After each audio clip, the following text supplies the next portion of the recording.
মান উন্নয়নের জন্য বর্তমান বিজেপি পরিচালিত সরকার একাধিক প্রকল্পে রয়েছে।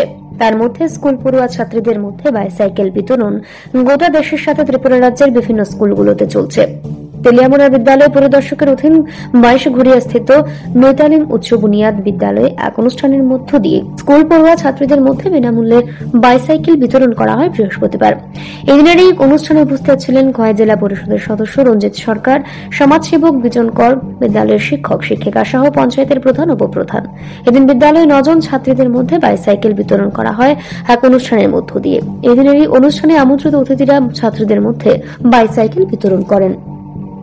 29 কৃষ্ণপুর বিধানসভা অন্তর্গত বাইশঘড়িয়ায় নৈতালিম উচ্চ বিদ্যালয়ে আজকে সাইকেল বিতরণ করা হয়েছে। সেই যে সাইকেল বিতরণ ভারত সরকার এবং ত্রিপুরা সরকারের যে নারীদের উপর যেই কীভাবে নারীদেরকে শক্তিশালী করা যায় এবং কিভাবে স্টুডেন্টকে যে সাইকেল বিতরণ করছে, কিভাবে আমাদের মা বোনেরা যাতে লেখাপড়ার জন্য মেয়েরা যাতে আগ্রহী হয়, সেই প্রচেষ্টায় কাজ করে চলছে রাজ্য সরকার।